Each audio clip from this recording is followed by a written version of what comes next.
The flames responsible for destroying multiple buildings on a 4-acre site in Lapeer County finally settle after first responders spend more than 10 hours fighting them. Good evening and thanks for joining us. I'm Mike Woolfolk. And I'm Stella Daskalakis. The fire that completely engulfed a recycling center on Shaw Road in Imlay City is finally out. But there is still a lot of cleanup that needs to be done. Mid-MichiganNow's Deshaun Johnson is in studio with us. And Deshaun, you were there last night. You went back this afternoon. Kind of walk us through what happened and what you're learning tonight.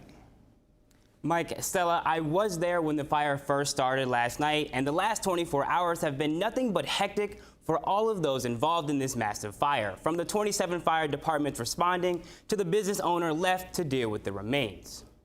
According to the Goodland Township Fire Department, a call came in just before 5 o'clock about the fire at the business Pallets N More, stating they had a fire in one of their buildings and that everyone was able to vacate. Goodland Township Fire Chief Brian Kinzer says his crews, along with Imlay City Fire, were dispatched to the scene within 1 minute. But by the time that they made it, the first building that caught on fire was completely involved. The fire continued to progress to other buildings and structures on the 4-acre property, and within 15 minutes of the initial call, the entire site was fully engulfed. I arrived on site of the fire by 6:50 p.m., and then the fire was in a full rage. By 8 p.m. when I was leaving, the fire was still going and spreading to semi-tractor trailers on the property.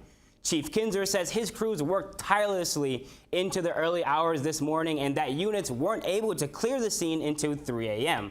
I was able to briefly speak with Chief Kinzer today, but he says due to the extreme work he and his crews were under, he wanted to pass on doing any interviews. I've also made contact with the owner of Pallets N More, and while we don't have an update from her now, she did make a post on social media thanking the first responders that fought the fire and cared for those in need during the dangerous conditions.